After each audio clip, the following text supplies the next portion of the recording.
Well, we all know that reggae is synonymous with Jamaica, but according to the Billboard charts, this week's top-selling reggae albums are by non-Jamaicans. And to add to that, they are all by white Americans. Joining us to talk about this tonight is Felicia Prasad. And Felicia, I find this fascinating. What do you think is the reason behind this?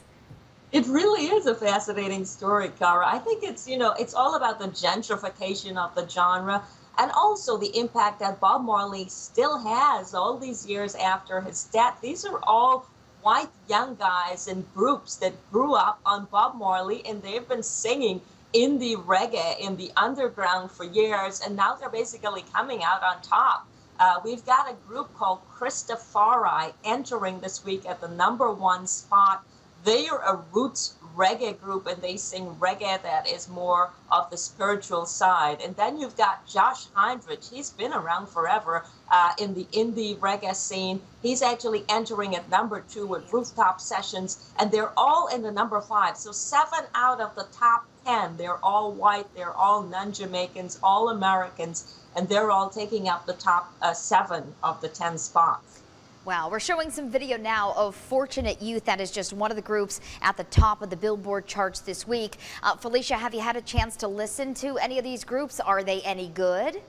They are so good. You know, we talked about Snoop Lion going reggae. Snoop Lion has nothing on these guys. These guys really have the same rhythm, the same message. They sound incredible, and I think that is really what fans are looking at. Because, you know, Cara, the Billboard charts are determined by album sales, and so they have to be good for fans to be buying these albums. But it really is interesting coming from the fact that Jamaica originated reggae. It was largely black music, and now it's become such a gentrified genre. It is really, really mind-boggling. I think people are going to find this extremely interesting, but it is really a similar message.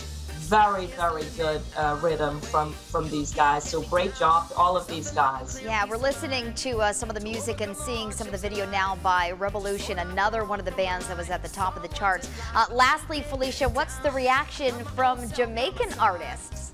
Actually, a lot of folks are just like coming into this news. So it is going to be interesting to see how people react. We have only three of Jamaican artists who are black and from Jamaica on the charts. Bob Marley still on the chart somehow with his Marley original tracks. And we've got at the #9 and #10 spot a reggae compilation and Jimmy Cliff. So those are the only Jamaicans on the chart. We don't have any of the other big names, and so it is really, really interesting and fascinating at the same time, but I think really good news as well. Yeah. Turning of the tides a little bit, but